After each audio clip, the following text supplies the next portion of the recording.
तो श्री पंडरीनाथ भगवान के एक परम भक्त थे श्री नामदेव जी महाराज। नामदेव जी का नाम सुना है सबने? नामदेव जी की बड़ी अद्भुत कथा है। नामदेव जी की जो माता जी थी ना, उनको बिना विवाह के पुत्र प्राप्त हुआ था नामदेव। आप कहोगे कैसे संभव है? यही तो बात है। नामदेव जी की माता जी जब छोटी आयु थी उनकी, सब लोग ध्यान से सुनो, तो मीराबाई की भांति कथा आती है कि उन्होंने भी अपने पिताजी से पूछा कि मेरे पति कौन है, तो पिता ने ऐसी सहज में कह दिया घर के ठाकुर जी को, ये तुम्हारे पति हैं। और नामदेव जी की माता जी को पूर्ण निष्ठा हो गई, ये मेरे पति हैं, उन्हीं को पति मान करके रहने लगे। और रोज रोती हैं कि आप मेरे पति हो, इस बात को आप स्वीकार नहीं करते, मैं तो आपको पति मानती हूं, आप मुझे पत्नी नहीं मानती। ठाकुर जी से रोती थी।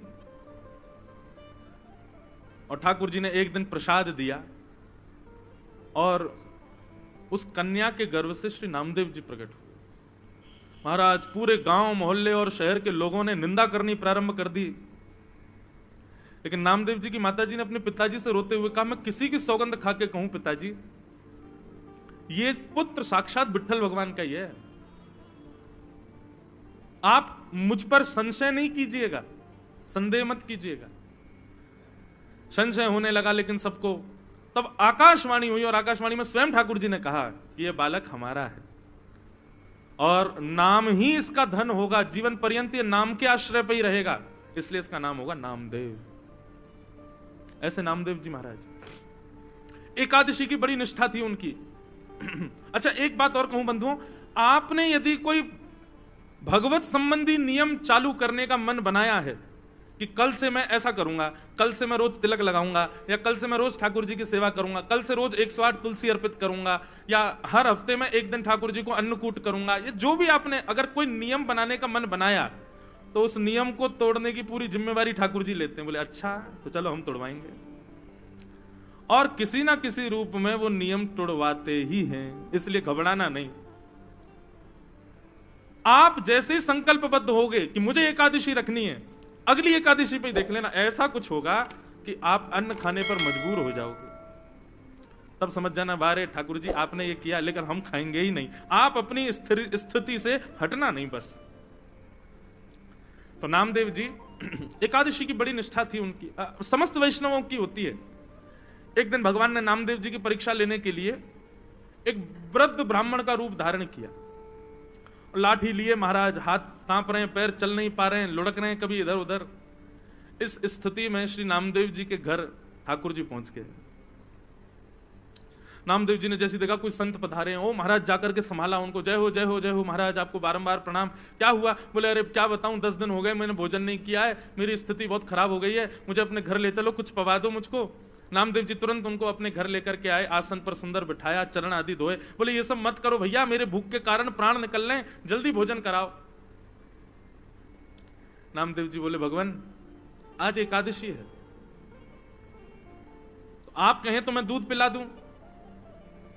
नहीं नहीं नहीं, दूध तुम कैसी बात करो, भूख लग रही है मुझको रोटी सब्जी की, तुम मुझे दूध की बात कर रहे हो। ठाकुर जी परीक्षा ले रहे हैं नामदेव जी की, ब्राह्मण के रूप में आए। नामदेव जी बोले तो फल खा लीजिए। बोले फल खा लूंगा तो मुझे जुकाम हो रहा है, मैं फल नहीं खा सकता, मैं बीमार हो जाऊंगा, डॉक्टरों ने मना किया, वैद्यों ने मना किया है। नामदेव जी बोले तो फिर क्या आपको अर्पित करूं बताओ? बोले दाल भात बनवाओ, दाल भात बनवाओ, रोटी सब्जी बनवाओ, जल्दी वही पाऊंगा। नामदेव जी बोले क्षमा करें भगवान, द्वादशी तक प्रतीक्षा करनी पड़ेगी, अभी एकादशी चल रही है, आपको मैं अन्न नहीं खवा सकता। ब्राह्मण बोलने लगा मेरे प्राण निकल जाएंगे, मैं मर जाऊंगा अभी यहीं पर। अरे भैया, और शास्त्र भी आज्ञा करते हैं 90 वर्ष की ऊपर की आयु वाला नहीं भी करे तो चलता है, मेरी 90 के आसपास की उम्र है, अब कोई बात नहीं ना, आप हमको भोजन करा दो। नामदेव जी बोले भैया क्षमा करें, ना हम खाएंगे ना हम खाने देंगे, ये एकादशी का नियम है, ये तो करना पड़ेगा आपको। बोले मेरे प्राण निकल जाएंगे, मर जाऊंगा, तुमको अच्छा लगेगा तुम्हारे घर पर आकर के कोई ब्राह्मण भूखा मर जाए? नामदेव जी बोले मरना तो एक दिन है ही, आज एकादशी, आज ही चले जाओ, इससे बढ़िया दिन क्या होगा। ब्राह्मण ने महाराज चिल्ला चिल्ला करके मोहल्ले वाले बुला लिए सारे।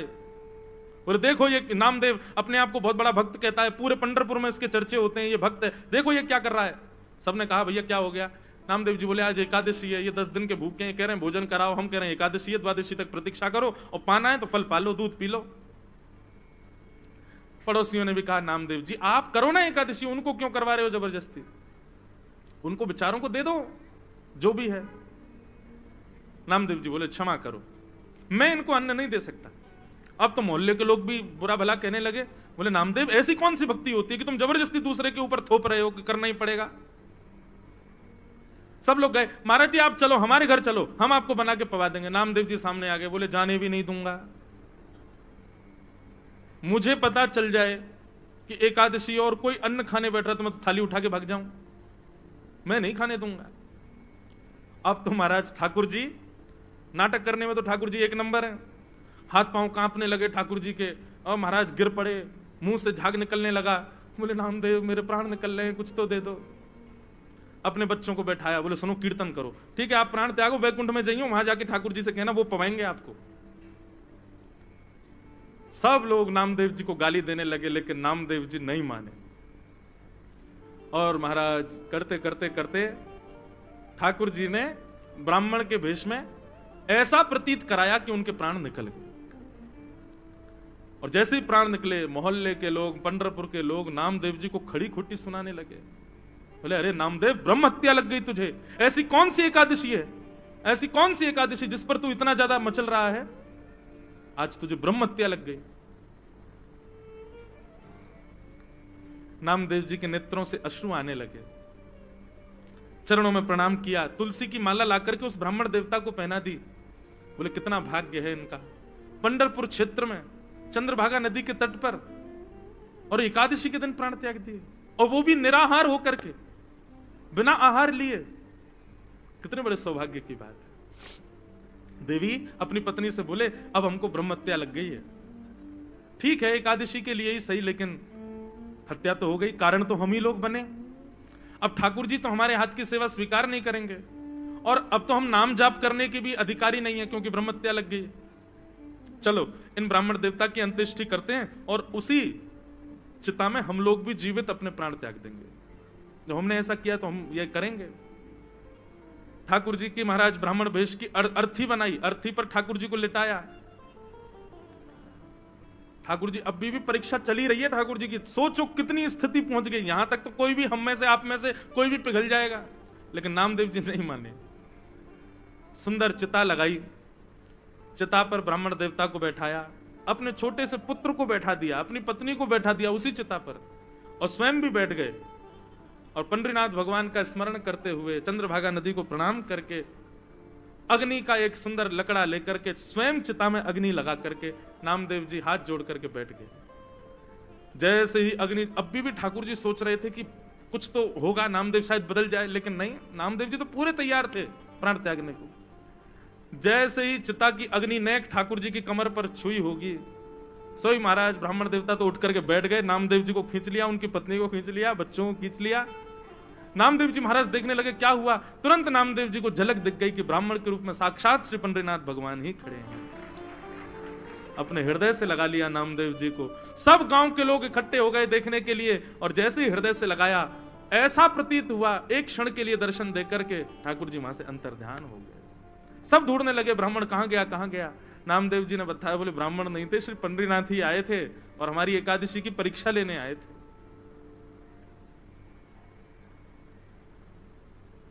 ऐसी बंधुओं, ये निष्ठा है, ये कोई व्रत नहीं है, ये आपका प्रेम है ठाकुर जी के प्रति। उसको प्रेम की तरह ही इजहार करो उसका। नियम जब बन जाता है ना तो वहां प्रेम नहीं रहता। ठीक है एकादशी एक नियम है, पर उसको प्रेम की तरह पालन करो कि हमारा प्रेम है ठाकुर जी के प्रति, कि हम आज आपके लिए हम अन्न नहीं पाएंगे। महीने में 2 बार हर वैष्णव अपने ठाकुर जी के लिए एकादशी का व्रत करते हैं। तो ऐसी एकादशी जरूर करनी चाहिए भैया। पहले हमसे भी नहीं होती थी, पर अब हमने भी प्रारंभ, कथा कहते कहते हमारे जीवन में भी भाव आया, अब हम भी करते हैं। और एकादशी के दिन बंधुओं, भैया इनको बोल दो ना शांत हो जाए, हमारी कथा हो जाए, फिर बोलने। बोलो वृंदावन बिहारी लाल की, दूसरी बात एक और सुनिए बंधुओं, व्रत उस वस्तु का किया जाता है जिस वस्तु के बगैर आप रह नहीं सकते। प्राचीन काल में लोगों के पास में बहु साधन नहीं थे, केवल रोटी और सब्जी के लिए ही मानव जीता था। बच्चे प्राचीन काल में, आज से 100 वर्ष पहले भी, वो एक्साइटमेंट उनका तभी होता था जब मां चूल्हे में अग्नि लगाती थी। सब बच्चे बैठ जाते थे, अब हमको रोटी मिलेगी, अब हमको सब्जी मिलेगी। रोटी सब्जी ही साधन होता था, इसके अलावा करने को कुछ था ही नहीं। इसलिए प्राचीन काल में, प्राचीन भारत से या प्राचीन युगों से व्रत के रूप में अन्न का त्याग बताया गया। आज भी अन्न का त्याग ही व्रत है। पर मुझे ऐसा लगता है, ये शास्त्र की बात नहीं, ये मुझे ऐसा लगता है कि व्रत करना है तो उस वस्तु का करो जिसमें आप आसक्त हो। और आज की डेट में सबसे ज्यादा आसक्त व्यक्ति है इसके प्रति। इस बार की एकादशी तो ठीक है, अगली एकादशी, क्योंकि भोजन छोड़ना कोई बड़ी बात नहीं है आज की डेट में। मैं कितने घरों में जाता हूं, बच्चे पतले दुबले, मैंने कि माता जी इनको खिलाती क्यों नहीं, पूरे दिन फोन में लगा रहता है, खाता ही नहीं है, भूखी नहीं लगती इसको। आजकल भोजन छोड़ना बड़ी बात नहीं है, 2-2 दिन भी लोग भूखे रह लेते हैं। आजकल बड़ी बात है 2 घंटे भी इसके बिना रहना। हम आपसे क्या करें, हम खुद व्यासपीठ पर लेके बैठे हैं, लेकिन हम तो इसलिए लेके बैठे हैं, बीच में कभी पद याद आ जाता है, वो पद सेव नहीं हो तो हम तुरंत निकाल करके फिर वो आपको सुनाना होता है, इसलिए हम रखते, बाकी रहता फ्लाइट मोड पे। और हमारा फोन किसी काम का है भी नहीं, जे हमारे पास रहता ही नहीं, औरों के पास ही रहता है। लेकिन फिर भी हूं तो मैं भी आप लोगों में से ही। एकादशी करनी है तो उस वस्तु की करो जिसके प्रति आपकी ज्यादा आसक्ति है। व्रत करना है तो उस वस्तु का करो जिसके प्रति आपका लगाव इतना है कि उसके बगैर आप रह ही नहीं पाते। और आज की डेट में इससे बड़ी एकादशी कोई नहीं। अगली एकादशी, जितने बजे एकादशी तिथि प्रारंभ हो और जब तक द्वादशी ना आए, ब्राह्मण देवता से पूछ लेना कितने बजे एकादशी प्रारंभ होगी, इतने बजे हो रही है, और द्वादशी कब लगेगी, उतने बजे। उतनी देर फोन नहीं चलाना, तब आपकी एकादशी मानी जाएगी। मैं तो आजकल के युवाओं को यही बोलता हूं कि आप लोग अन्न वन्न तो कोई भी छोड़ लेगा, इसको छोड़ के दिखाओ। जिन जिन लोगों के अंदर व्यसन है, तंबाकू का व्यसन है, सिगरेट का व्यसन है, या फिर मदिरा का व्यसन है, और एक और बात, क्रोध का व्यसन है, बहुत क्रोध आता है, हर दिन गुस्सा आता है, लोभ का व्यसन है, मोह का व्यसन है, ये सारे अवगुण आपको सबको पता है कि हमारे अंदर क्या है। व्रत करना है तो अगली एकादशी पर अपने उन अवगुणों का व्रत करना है। रोज क्रोध आता, आज क्रोध नहीं करेंगे, चाहे कोई कितना भी बुरा कर ले हमारे साथ, आज गुस्सा करना ही नहीं है। और बताएं, इंद्रियों का व्रत करो, कभी नेत्रों का व्रत करो। नेत्रों का व्रत कैसे, कि आज नेत्रों से केवल भगवत संबंधी वस्तुओं का दर्शन करेंगे, सांसारिक वस्तुओं को नहीं देखेंगे। कानों का व्रत, आज कानों से केवल भगवत चर्चा, भगवत गुणानुवाद, भगवत संकीर्तन ही सुनेंगे और कुछ नहीं सुनेंगे। जीव का तो आप लोग करते ही हो। इंद्रियों का व्रत अनेक प्रकार हैं बंधुओं, क्योंकि आजकल क्या होता है कि लोग अन्न छोड़ने की क्रिया करते हैं, लेकिन हृदय से तो दूसरा कोई खा रहा हो तो उससे कहते हैं, भाई सुन, तू उधर जाके खा ले, हमारा व्रत है, तेरी थाली देख के हमारा मन कर रहा है, तू उधर खा, रोटी हमारे सामने मत खा। ये कोई व्रत है? नहीं। एकादशी निष्ठा है, एकादशी आपके प्रेम का प्रमाण है, उसको उसी प्रकार करो। मुझे बहुत अच्छा लगा सुन के, जब मुझे पता चला कि तांदूर के हमारे शारदा परिवार के और यहाँ के कई भाई लोग प्रभात फेरी करते हैं एकादशी के दिन। सब लोग सवेरे सवेरे 5 बजे, मुझे भी बुलाया था आज, लेकिन हम इतने थके रहते हैं नहीं गया। पर यह अच्छी बात है, आप लोग किसी रूप में ही सही एकादशी का प्रारंभ इतना सुंदर कर रहे हैं, बहुत अच्छी बात है। हम तो कहेंगे ठाकुर जी आपको ऐसी शक्ति दें कि आपका ये नियम कभी ना टूटे, आपका भी ना टूटे, फिर आपके आने वाले वंश के बालक भी इस नियम का पालन करें, और पूरे विश्व में, भारत में एक दिन ऐसा संतों को खबर लगे, तांदूर में एक हमारे बहन भाइयों की ऐसी पूरी एक मंडली है जो हर एकादशी को प्रभात फेरी करती है। आपका ये नियम सदा बना रहे, अच्छी बात है। तो भैया एकादशी निष्ठा इसको जरूर कीजिए। यदि आज तक नहीं करते हैं तो आज तो अब निकल गया, अब आगे से प्रारंभ करो। एकादशी के दिन बहुत ध्यान पूर्वक, निष्ठा पूर्वक ठाकुर जी का व्रत करो। अब हमारे वृंदावन की कई रीतियों में एकादशी का व्रत नहीं होता, जगन्नाथ जी की परंपरा में एकादशी का व्रत नहीं होता। लोग कहते हैं महाराज जी जगन्नाथपुरी में, अब आप अगर स्कंद पुराण पढ़ेंगे तो वहां पर तो लिखा है कि अगर आप एकादशी के दिन जगन्नाथपुरी में हो तो आप बहुत बड़े भाग्यशाली हो कि आप जगन्नाथपुरी में हो। तो बोले क्या करना चाहिए? बोले उस दिन आकंठ दाल भात पाना चाहिए। स्कंद पुराण में लिखा है कि अगर एकादशी के दिन आप जगन्नाथपुरी में हो तो जितनी आपकी क्षमता है उससे ज्यादा आपको दाल भात पाना है। लेकिन हाँ, शर्त यह है अन्न नहीं, ठाकुर जी से जगन्नाथ जी का प्रसाद ही पा सकते हो एकादशी के दिन। वहां के नियम अलग हैं, वहां के कानून, कहीं कहीं पर ये नियम, वहां पाप का निवास नहीं हो सकता। क्यों? उसके पीछे कारण, अन्न में पाप का निवास होता है। लेकिन जगन्नाथपुरी की रसोई में जो रसोइया है ना, उन सबको लक्ष्मी रूप माना जाता है। वहां पर जितने भी यंत्र हैं जिनसे भोजन बनाया जाता है, उन सबकी भी पूजा लक्ष्मी भाव से होती है कि भैया ये जगन्नाथ जी की निज रसोई है, यहाँ लक्ष्मी ही भोजन बनाती है। लक्ष्मी जिस अन्न का स्पर्श कर दे उसमें पाप नहीं रह सकता, इसलिए वहां महाप्रसाद पाने पर दोष नहीं लगता। एकादशी उल्टी टंगी हुई है जगन्नाथ भगवान के पीछे। हमारे वृंदावन के कई नियमों में, जैसे राधा वल्लभियों में, श्री हरिवंशियों में, वहां पर भी एकादशी नहीं होती। उनके भाव अलग हैं, वहां भाव प्राधान्य भाव आ जाता है। पर हम आप सब लोग वैष्णव, हमको प्रयास करना चाहिए, ठाकुर जी के लिए व्रत करो। व्यक्ति बड़ी से बड़ी वस्तु छोड़ देता, ठाकुर जी के लिए एक दिन अन्न मत खाओ और निष्ठापूर्वक प्रेम पूर्वक उसका निर्वहन करो। इस प्रकार एकादशी की महिमा बताई गई। और यहां से प्रारंभ हुआ भागवत का प्राण प्रसंग, रास पंचाध्याय। बहुत सावधानी से बैठिएगा आप सब लोग कि भगवान पिता रात्रि शरदोत्फुल्ल मल्लिका विक्षरन्तुं मनश्चक्रे योग माया उपाश्रिता। सब लोग बहुत सावधानी से सुनिए, ये रास की कथा है।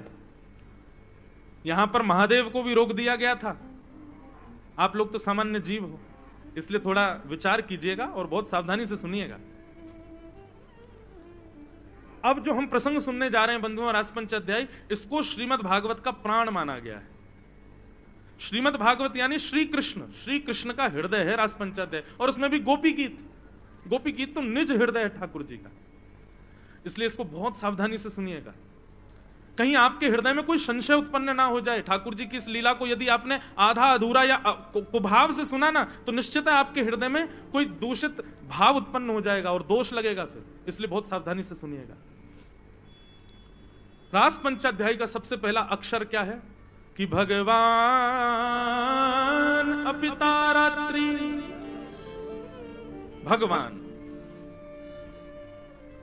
भगवान शब्द से रास पंचाध्याय का प्रारंभ होता है। आप लोग इतनी कथा सुनते हो, इतना मंदिर जाते हो, इतना सब गुरुजनों का संग करते हो, इतना पवित्र जीवन जीते हो, चलो मुझे बताओ भगवान की परिभाषा क्या है? भगवान कहते किसको है बताओ? केवल आप लोग सुनोगे उसी से काम थोड़ी चलेगा, बीच बीच में हमको टेस्ट भी लेना चाहिए। और मैं कहीं कहीं लेता भी हूं, यहां तो हम नहीं ले पाए, पर चलो हमें कोई एक व्यक्ति बता दे कि भगवान कहते किसको है। आप कहोगे मोर मुकुट वंशी वारे भगवान, लाओ अभी मुझे दो, मैं पहन के बन जाऊं भगवान। वस्त्र आवरण भगवान नहीं होते हैं। भगवान कहते किसको हैं? 6 ऐश्वर्यों से जो संपन्न हैं, 6 भग जिनके पास हैं, उनको भगवान कहते हैं। जैसे बल के अधिष्ठाता को बलवान कहते हैं, धन के अधिष्ठाता को धनवान कहते हैं, ठीक वैसे ही 6 भग जिनके पास हैं वो भगवान। और ये 6 भग कौन कौन से हैं? ये 6 ऐश्वर्य कौन कौन से हैं? उत्पत्ति प्रलयम चैव भूतानाम अगति गति वेत्ति विद्याम अविद्याम च सवाच्यो भगवान इति। याद रखिएगा, जिसको ये पता है कि सृष्टि कब बनी थी और जिसको ये पता है कि संहार कब होगा, पता से नहीं, जो सृष्टि का आदि है, निर्माता है, और जिसके ही अधीन ये सृष्टि है, जब वो चाहे तब इसको तहस नहस कर सकता है। ये दो लक्षण जिसके पास है। एक बार हम स्कूल में जब पढ़ते थे तो हल्ला मचा था 2012 में पृथ्वी खत्म हो जाएगी, और फिर एक हॉलीवुड ने मूवी भी बना दी, लोग बाग डरते रहे, फिर हुआ 2020 में खत्म हो जाएगी, अब 2024 चल रहा, अभी तक तो कुछ हुआ नहीं। अभी ऐसा आ रहा है कहीं कहीं से भारत में ही सुनने को मिल रहा है 2026 में खत्म हो जाएगा सब। भविष्य मल्लिका नाम के ग्रंथ में लिखा है कि ऐसा होगा, वो होगा, पृथ्वी पर जे हो जाएगा। मुझे आप एक बात बताइए, सर्वनाश अभी नहीं हो रहा है क्या? हर क्षण सर्वनाश हो रहा है हम लोगों का।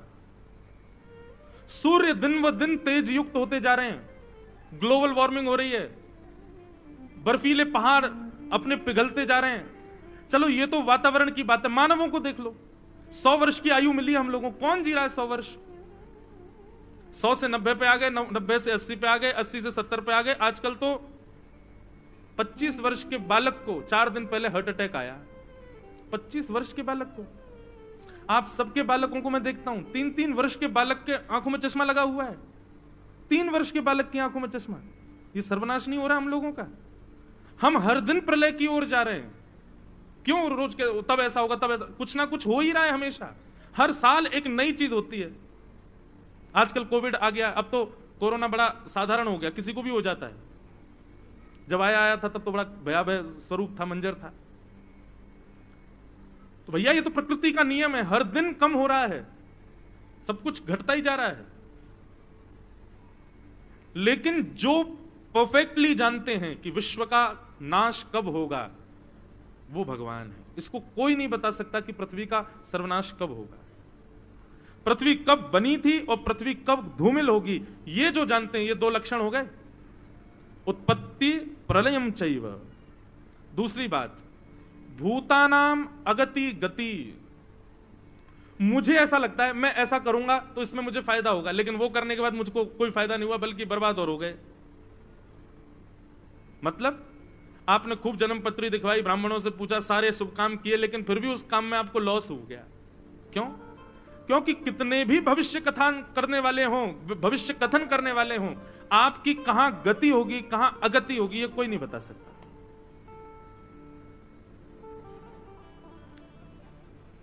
अब मुझे कहना तो नहीं चाहिए लेकिन कह दूं,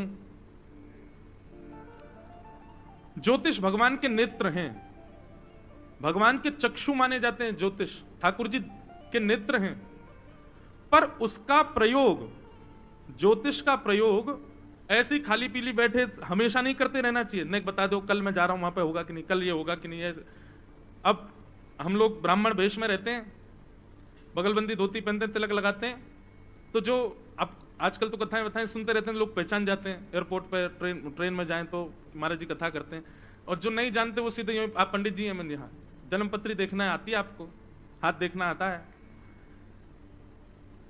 सारे इंजीनियर सॉफ्टवेयर बनाने वाली थोड़ी होते हैं,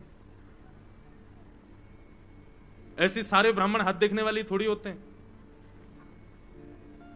इस प्रकार ज्योतिष का प्रयोग नहीं, ज्योतिष का प्रयोग उन लोगों के लिए जो बहुत भयभीत अवस्था में हैं, वे जानना चाहें कि ठाकुर जी क्या आज्ञा कर रहे हैं, और वो आज्ञा समझ करके फिर अपने कर्म को प्रधान रखें।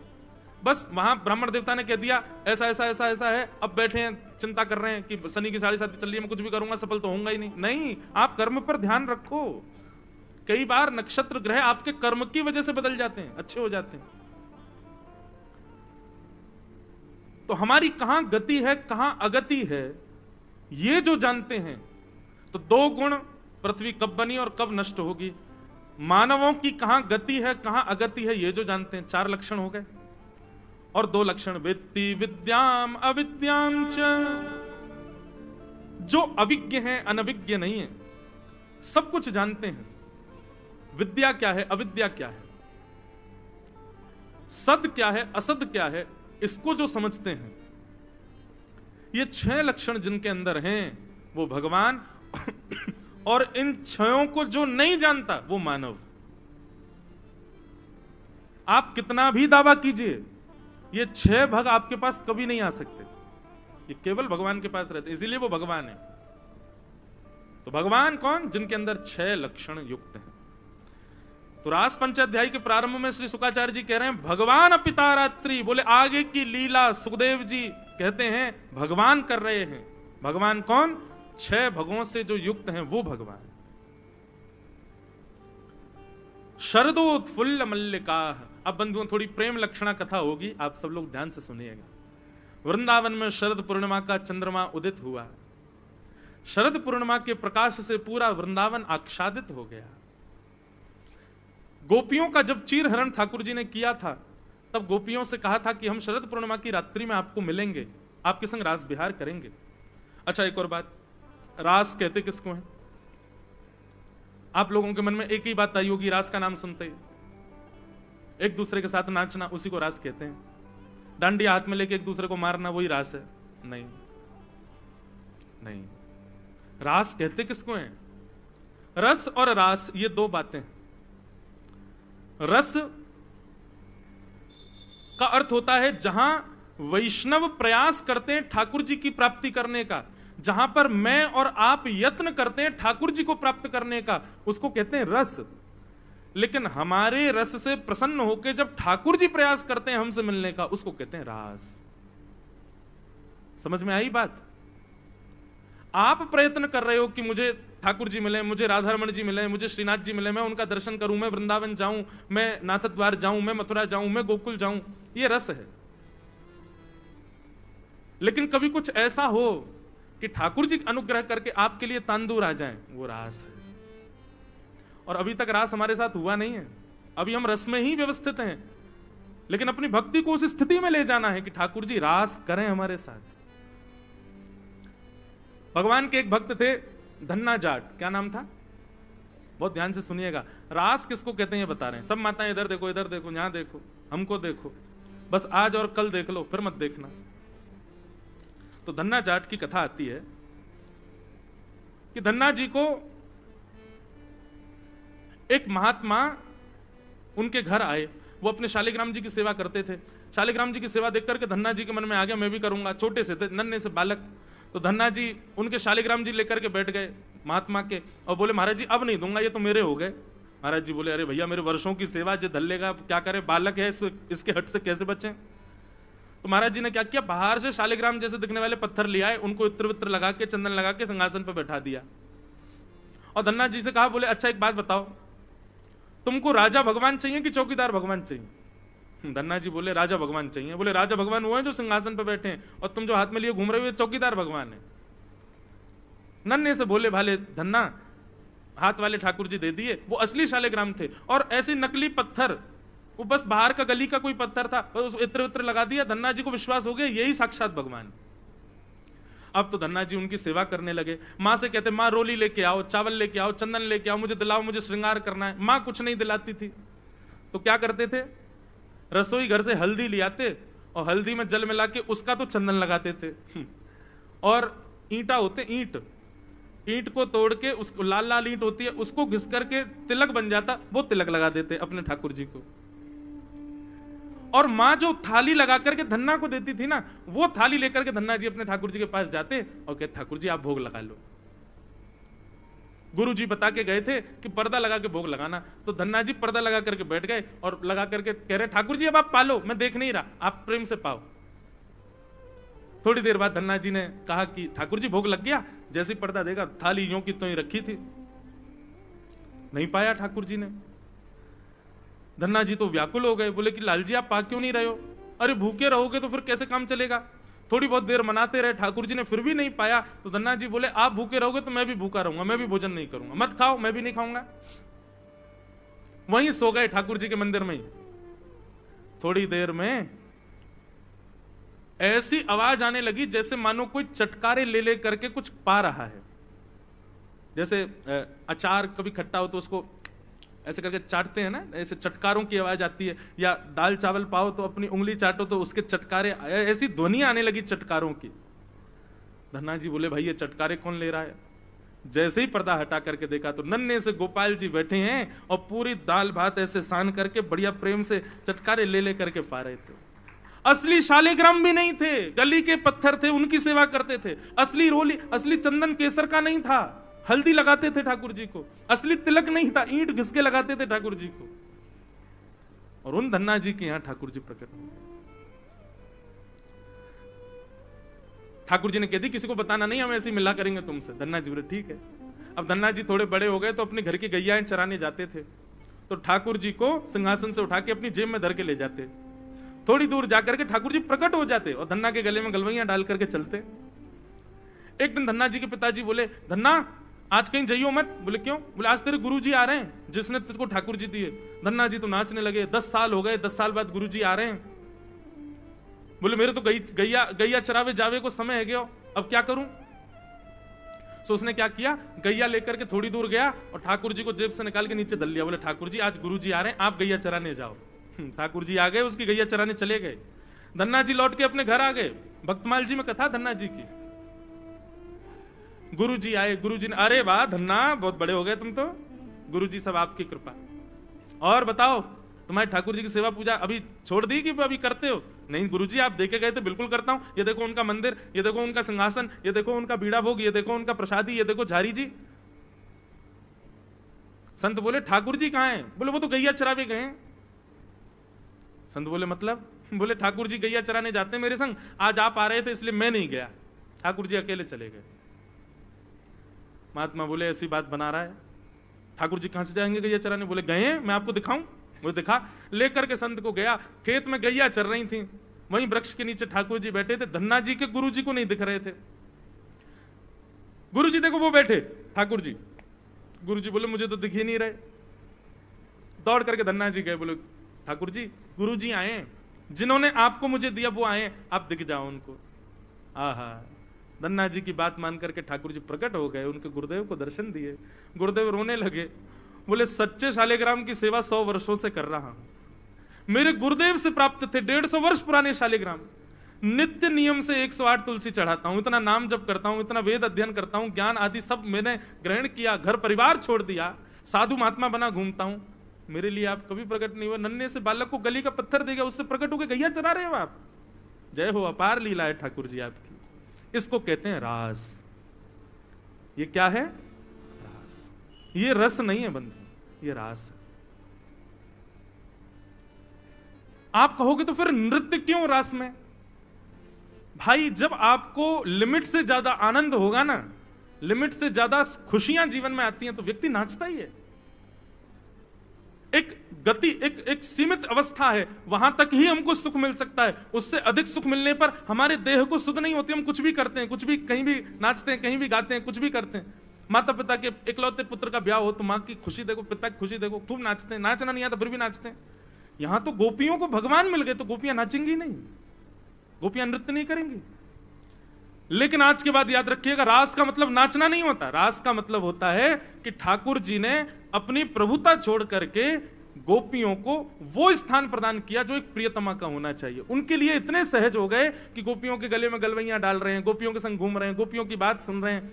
इसको रास कहते हैं, ये रास विहार। और उससे प्रसन्न होकर के गोपियां नाचती हैं, इसलिए हमको नृत्य दिखता है रास में। पर रास का मतलब और रस का मतलब यही है कि हम प्रयास करें ठाकुर जी को प्रसन्न करने का, ये रस है। लेकिन ठाकुर जी प्रयास करें हमसे मिलने का, ये रास है। सब गोपियां, मैंने कल भी बताया था, ये त्रेता युग के सब संत हैं। एक युग की प्रतीक्षा के बाद गोपी बनकर के आए।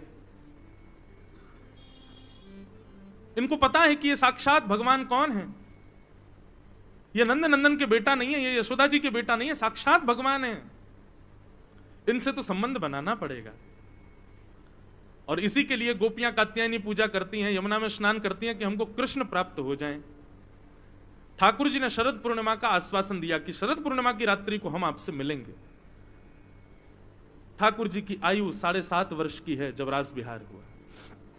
भगवान गए और कदम्ब वृक्ष के नीचे बैठ करके ठाकुर जी ने अपने अधर पर वेणु को आच्छादित किया, कोमल छिद्रों को अपनी उंगलियों से दबाते हुए। जैसे ही ठाकुर जी ने प्राण पिरोए, वंशी बजने लगी वृंदावन में, और सबको ऐसा लगने लगा कि नंद नंदन यशोदा नंदन कृष्ण वंशी बजा रहे हैं। पर कृष्ण प्रेम में उन्मुक्त गोपियों को ऐसा लगने लगा कि नहीं, श्री कृष्ण हमको बुला रहे हैं, श्री कृष्ण तो हमारा आवाहन कर रहे हैं। आप कहोगे महाराज जी हमको कभी वेणु सुनाई देगी ठाकुर जी की? ठाकुर जी की वेणु क्या है बंधुओं?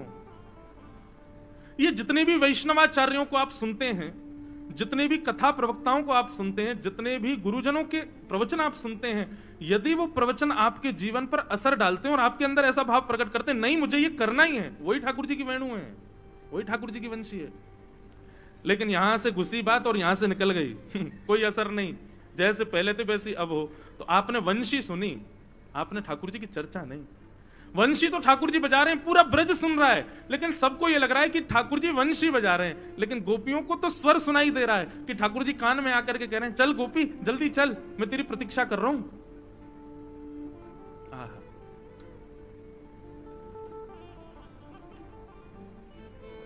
जिस दिन कथा ना लगे, केवल एक प्रवचन तक ना लगे, ऐसा भाव उत्पन्न करे चित्त में कि ये मेरे लिए आज्ञा है, तब मानो कि ठाकुर जी अनुग्रह कर रहे हैं। भगवान ने वंशी बजाई, वंशी सुनकर के सब गोपियां अपने अपने घर को छोड़ के भागी।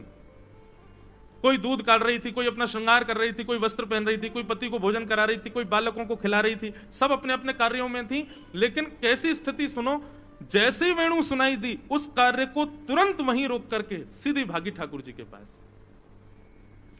मतलब प्रेम की इतनी ऊंची अवस्था है कि यह भी विचार नहीं कर रही है कि इस काम को संभाल लें फिर हम जाएं ना, ठाकुर जी ने पुकारा तुरंत भागी।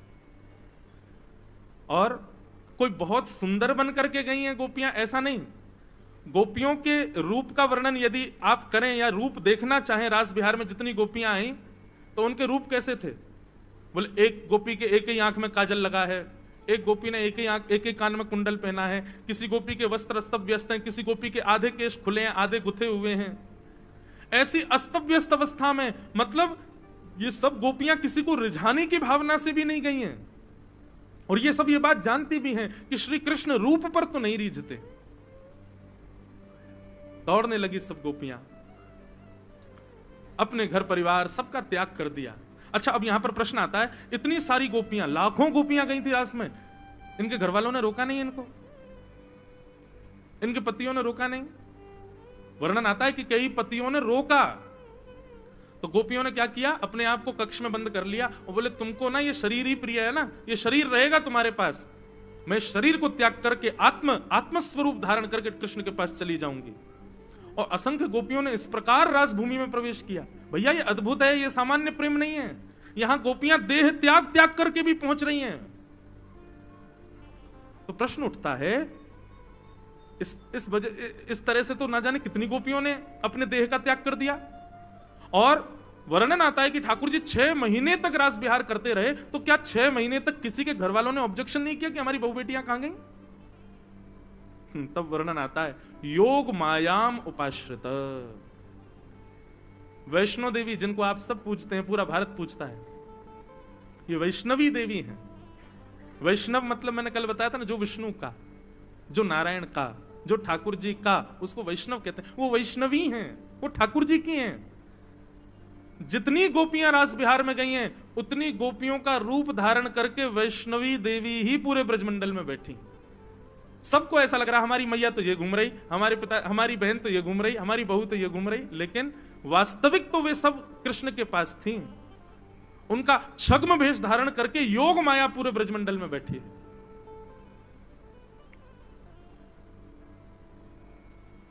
सब गोपियां पहुंच गईं ठाकुर जी के समीप। भगवान ने सबसे पहले तो स्वागत किया, स्वागतम वो महाभाग प्रियम किम करिवाणि व्रजस्यानामयं कश्चित् ब्रूतागमन कारणम्। बहुत सुंदर भाव। ठाकुर जी ने कहा आइए आइए आइए, स्वागत है सब गोपियों का। लेकिन क्या मैं आप लोगों के इतनी रात में अपने अपने घर परिवार छोड़ के, पतियों को छोड़ के, बच्चों को छोड़ के यहां आने का कारण पूछ सकता हूं? मैंने कल भी कहा था बंधुओं कि रास बिहार में आई हुई गोपियों की आयु 6 वर्ष से लेकर के 100 वर्ष तक की है। इसका मतलब ये रास विहार कोई कोई स्त्री के रूप या किसी युवावस्था का ये रास विहार नहीं है। हर अवस्था की गोपी है वहां पर।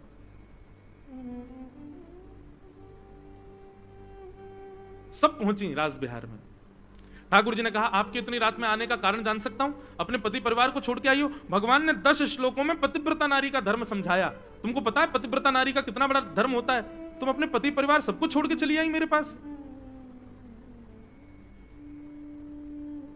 भगवान ने एक कथा सुनाई। पता है पतिव्रता नारी कैसी होती है, कितनी बलवान होती है?